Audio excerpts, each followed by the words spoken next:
There. Revelations chapter 14 puts it all in perfect order.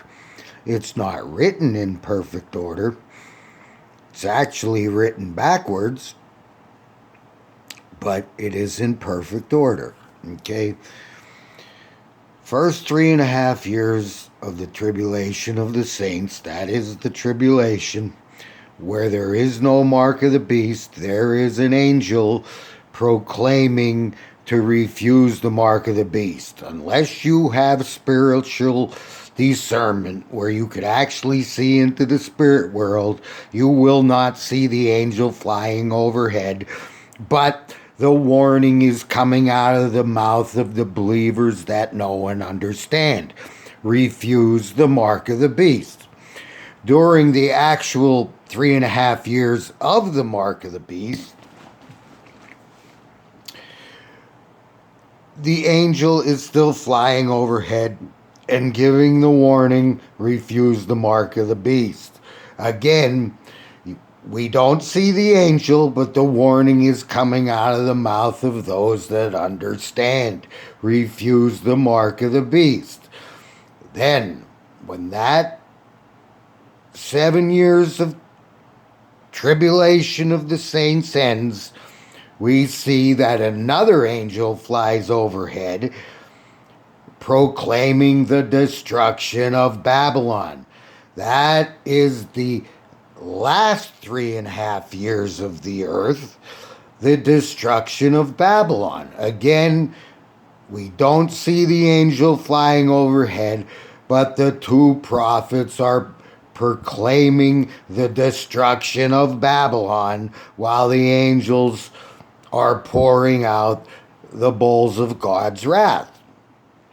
And during this time, the angel that flies overhead is preaching the everlasting gospel.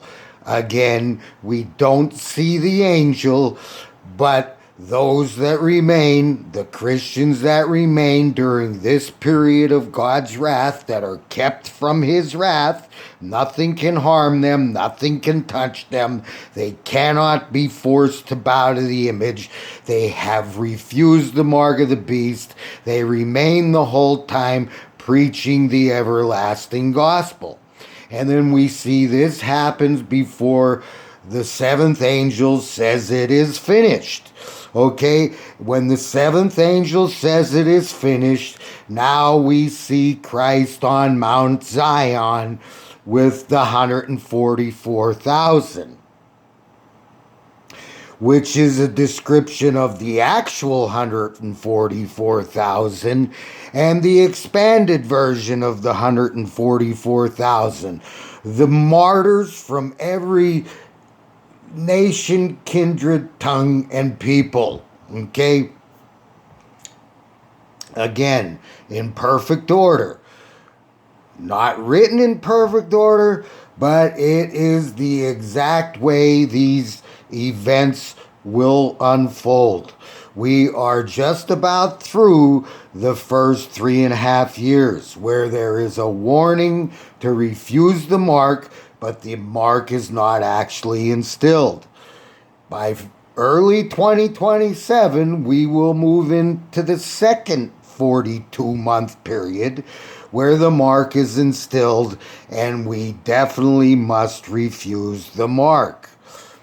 Then, in September, October, harvest time of 2030, when the blood of the martyrs go into the winepress of God, grapes go in. Are you not fruitful grapes? Fruitful clusters of grapes? Well, then your grapes go in and your blood comes out. That pertains to the martyrs. They did not get raptured. They died and went to heaven. They are on the sea of glass for when Christ opens the seventh seal, which is the destruction of Babylon. From the end of 30 to the beginning of 34 is the 42 months of the destruction of Babylon. And then will Christ return with a shout.